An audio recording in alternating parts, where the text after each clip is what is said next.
أعوذ بالله من الشيطان الرجيم بسم الله الرحمن الرحيم بسم الله الرحمن الرحيم وَاضْرِبْ لَهُمْ مَثَلَ الْحَيَاةِ الدُّنْيَا كَمَاءٍ أَنزَلْنَاهُ مِنَ السَّمَاءِ فَاخْتَلَطَ بِهِ نَبَاتُ الْأَرْضِ فَأَصْبَحَ هَشِيمًا تَذْرُهُ الرِّيَاحُ وَكَانَ اللَّهُ عَلَى كُلِّ شَيْءٍ مُقْتَدِرًا۔ تو دونوں بھائیوں کا تذکرہ مکمل ہوا کہ جس میں مال تو دونوں کو برابر ملا، ایک نے اس سے دنیا خریدی، ایک نے اس سے آخرت خریدی، اور دونوں کا جو انجام ہوا اس کو بھی بیان کر دیا گیا۔ اب اس کے بعد یہ آنے والے رکوع میں، چھٹے رکوع کے اندر اس بات کی طرف اشارہ کیا جا رہا ہے اور اس بات کو بتایا جا رہا ہے کہ یہ جو دنیا ہے یہ ختم ہونے والی ہے، اور ختم ہونے کے بعد ہم نے اس میں جو کچھ کیا اس کا حساب کتاب بھی ہم کو دینا۔ اچھا، اب کیسی ہے یہ؟ محبوب علیہ الصلاۃ والسلام کو حکم دیا جا رہا ہے، محبوب اس کی حقیقت کو کھل کر لوگوں کے سامنے آپ بیان فرما دیجیے تاکہ لوگ سمجھ جائیں۔ آپ کھل کر کے کہہ دیجئے کیسا ہے؟ کہ وَاضْرِبْ لَهُمْ مَثَلَ الْحَيَاةِ الدُّنْيَا، اور ان کے سامنے بیان کر دیجئے کس چیز کو؟ دنیا کی زندگی کو مثال کے ذریعے بیان کر دیجئے۔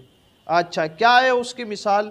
فرمایا جاتا ہے کَمَاءٍ أَنزَلْنَاهُ مِنَ السَّمَاءِ، ایسی ہی ہے جیسے آسمان سے زمین پر پانی برستا ہے۔ اس سے کیا ہوتا ہے؟ کَمَاءٍ أَنزَلْنَاهُ مِنَ السَّمَاءِ فَاخْتَلَطَ بِهِ نَبَاتُ الْأَرْضِ، جیسے ہم نے آسمان سے پانی اتارا تو اس کے سبب زمین پر سبزہ اگ جاتا ہے۔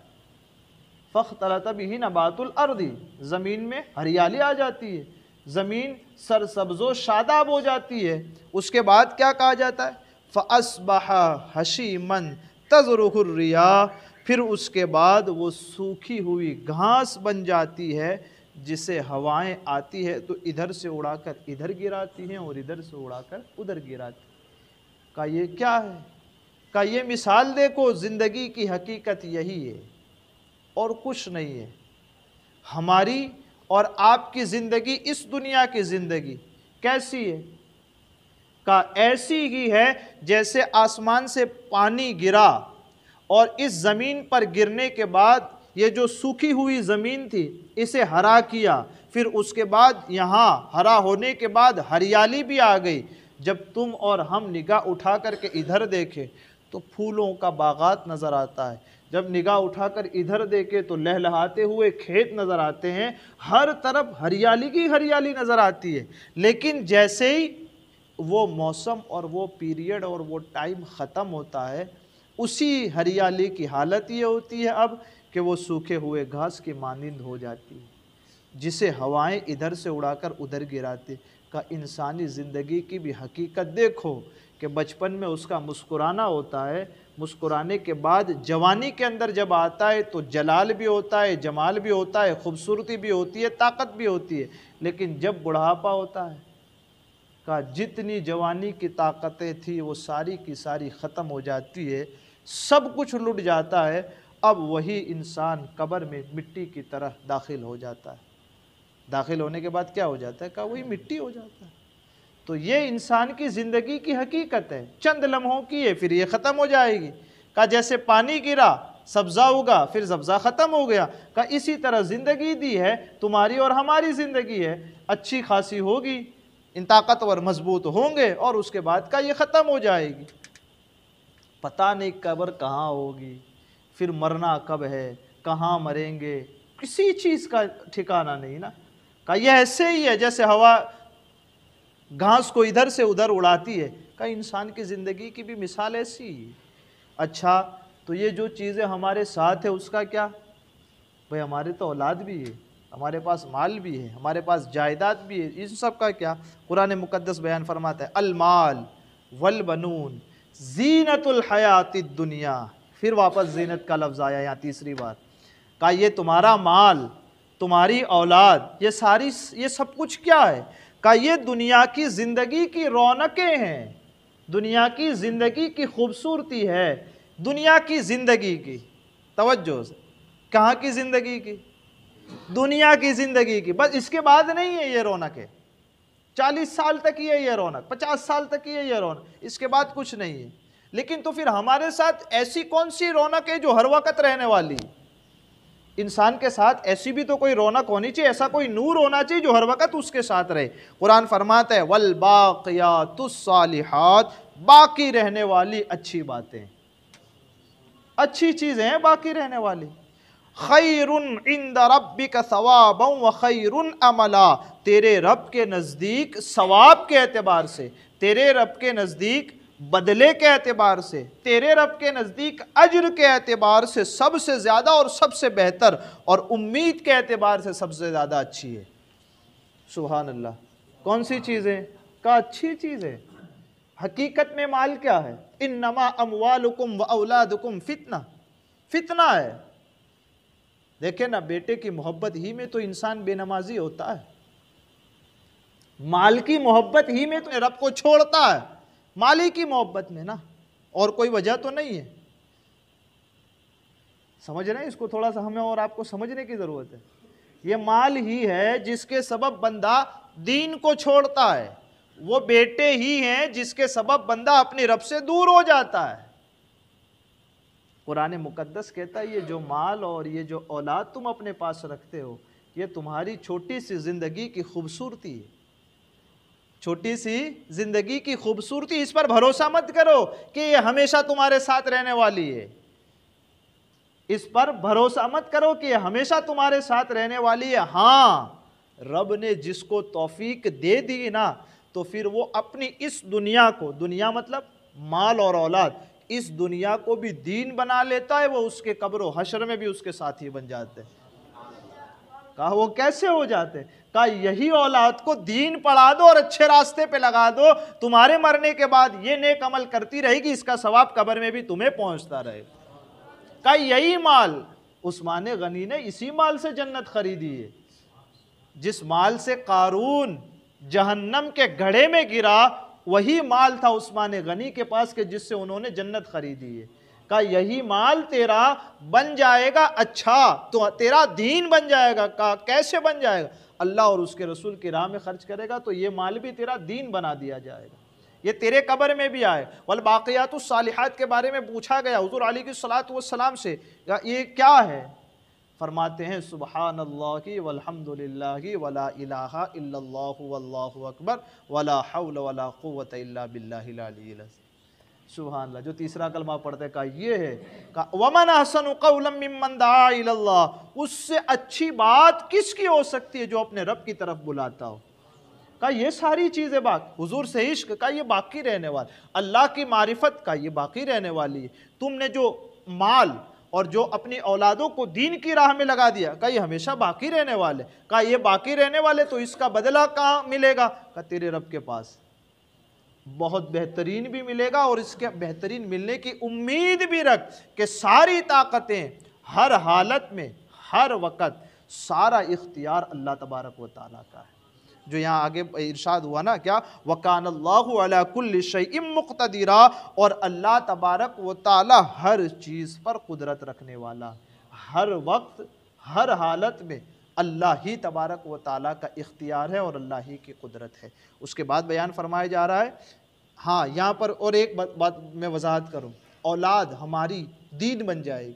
اس سے پتہ چلتا ہے کہ اگر ہماری اولاد کو ہم نے دنیا کا علم نہیں بھی پڑھایا، ہم نے اسے انجینئر نہیں بھی بنایا، ہم نے اسے ڈاکٹر نہیں بھی دنیا کی کوئی تعلیم اس کو نہیں دی ہم نے، لیکن اگر دین کی تھوڑی بھی تعلیم اس کو دی اور اس نے اگر نیک کام کیا تو یقیناً اس کے باپ کو اجر و ثواب ملے گا۔ تو یہ اس طرح اپنے بیٹے کو اور اپنے مال کو انسان رب کی دی ہوئی توفیق سے انہی دنیا کو، دونوں کیا ہے؟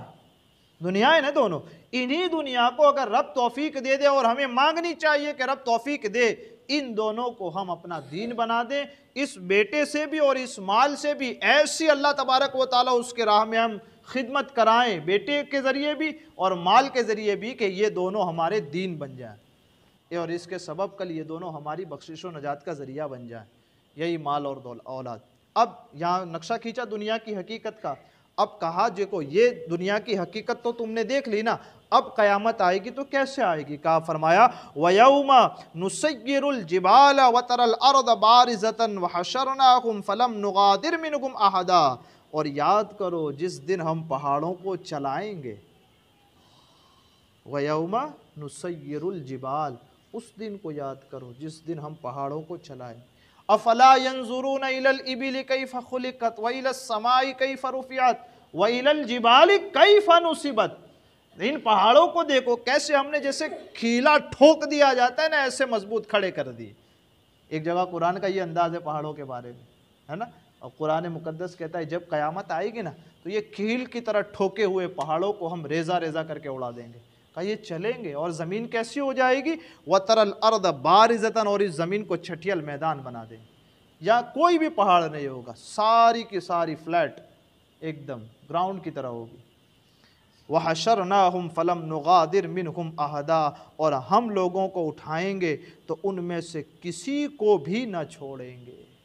جب ہم لوگوں کو اٹھائیں گے نا ان کی قبروں سے، جب وہ ہماری بارگاہ میں آئیں گے تو ایسا کوئی بھی نہیں ہوگا کہ جس کو ہم نے اٹھانے سے روک دیا ہو۔ اس کے بعد فرمایا جاتا ہے وَأُعْرِضُ عَلَىٰ رَبِّكَ صَفًّا، اور سارے کے سارے تمہارے رب کی بارگاہ میں صف باندھے ہوئے پیش کیے جائیں گے، پیش کیے جائیں گے اللہ تبارک و تعالیٰ کی بارگاہ میں۔ لَقَدْ جِئْتُمُونَا كَمَا خَلَقْنَاكُمْ أَوَّلَ مَرَّةٍ، کیسے؟ بے شک تم ہمارے پاس ویسے ہی آئے۔ اللہ کیا فرماتا ہے؟ بے شک تم ہمارے پاس ویسے ہی آئے جیسے ہم نے تمہیں پہلی بار پیدا کیا تھا۔ تمہارے جسم پہ کپڑے بھی نہیں تھے، نہ تمہارے پاس مال تھا، نہ تمہارے پاس اولاد تھی، نہ تمہارے پاس جائیداد تھی۔ کہا جیسے پہلی مرتبہ پیدا کیا تھا نا، قبروں سے اٹھ کر کے بھی تم اسی حالت میں آؤ گے، کوئی چیز تمہارے پاس نہیں ہوگی۔ پہلے جیسے اٹھے تھے ویسے ہی کنگال ہو کر کیا ہوگا، باقی کیا رہے گا؟ کہا وہی الباقیات، اچھی باتیں باقی رہے گی، کوئی چیز نہیں ہوگی۔ بیٹا ہے کہنے کو لیکن وہ بھی نہیں ہوگا، باپ ہے کہنے کو لیکن وہ بھی وہاں نہیں ہوگا، سوائے اس کے نیک عمل کے، اچھی باتوں کے، اور کوئی چیز اس کے ساتھ نہیں ہونے والی۔ قرآن فرماتا ہے بل زعمتم ان لن نجعل لکم موعدا، بلکہ تمہارا تو یہ گمان تھا، تم تو یوں سوچتے تھے کہ ہم تو ہرگز تمہارے لیے کوئی وعدے کا وقت نہ رکھیں گے۔ کیا سوچتے تھے؟ کیا کہتے تھے؟ مرنا کہاں ہے ہم کو، ایسا کوئی دن آئے گا کوئی قیامت کا، بس یہ زندگی گزارو، مر جاؤ، ختم ہوئے۔ اللہ فرماتا ہے تمہارا یہ گمان تھا کہ ہم ہرگز تمہارے لیے کوئی وعدے کا وقت نہ رکھیں گے۔ تو اس کو ہمیں اور آپ کو ان ساری باتوں کو ہماری نگاہوں کے سامنے رکھنا ہے کہ ہم غفلت میں پڑے ہوئے ہیں۔ ذرا سوچیں کہ آج ہمیں اور آپ کو کسی تھانے کے اندر پیش کیا جائے، اس وقت ہماری کیسی حالت ہوتی ہے؟ حالانکہ کسی ایک جرم کے لیے بلایا جاتا ہے، کسی 2 جرم 3 جرم جرائم کے لیے بلایا جاتا ہے۔ اس رب تبارک و تعالیٰ کی بارگاہ میں ہماری پوری زندگی کا حال لے کر ہم جب پہنچیں گے تو کیا حالت ہوگی ہماری؟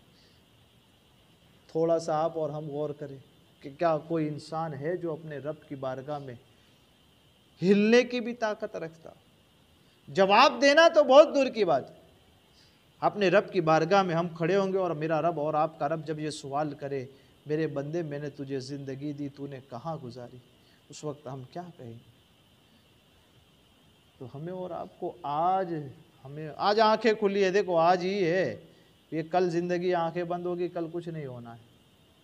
ہم انسان ہے ہی کیسا کہ اسے سب کچھ سمجھ میں آتا ہے، اسے اس کا بھلا بھی دکھتا ہے، اسے اس کا نقصان بھی دکھتا ہے، پتہ نہیں لیکن پھر بھی بار بار وہ نقصان ہی کی طرف بھاگتا ہے۔ اسے دکھتا ہے کہ میں نماز چھوڑوں گا تو میں مجرم ہو جاؤں، باوجود اس کے وہ اسی کی طرف جاتا ہے۔ اسے دکھتا ہے کہ میں کسی کو دھوکہ دوں گا تو یہ جرم ہے، اس کے باوجود صبح اٹھ کر پھر دھوکہ دیتا ہے کسی نہ کسی۔ تو ہمیں اور آپ کو تھوڑا سا اس بات کو، کانپتے تھے لوگ۔ حضرت ایک اللہ کے ولی ہے، جب وہ کسی کے یہاں مہمان گئے نا، تو جب مہمان گئے پوری رات روتے رہے۔ تو انہوں نے کہا بھائی میں نے تیرے کو اپنے گھر مہمان بنایا تھا، تو پوری رات روتا رہا، کیا وجہ تھی؟ کہتے ہیں مجھے میرے رب کے سامنے پیش ہونے والا منظر یاد آ گیا کہ میرے رب کے سامنے میں کھڑا ہوں گا، اس وقت میرا رب سوال کرے گا تو میں کیا جواب دوں گا؟ کہ وہ دن مجھے یاد آ گیا اور یہ پوری رات میری رونے میں کٹ گئی۔ ہم یہ کہہ پائیں گے مولا میرے پاس تو ٹائم ہی نہیں تھا نماز پڑھنے کا؟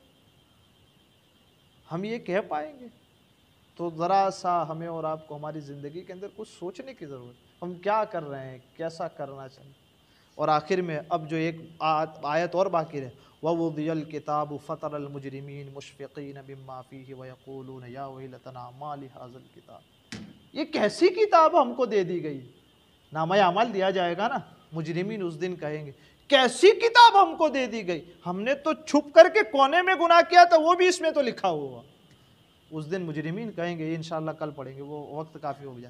اللہ تعالیٰ مجھے آپ کو کہنے سننے سے زیادہ علم اور عمل کی توفیق عطا فرمائے، ہمارے کہنے آپ کے سننے میں عمدن سہون کوئی خطا ہوئی ہو اللہ عز و جل اپنے حبیب کے صدقے اسے معاف فرمائے۔ قرآن مقدس کی ان آیتوں سے ہمیں اپنی زندگیوں کو سنوارنے کی توفیق عطا فرمائے۔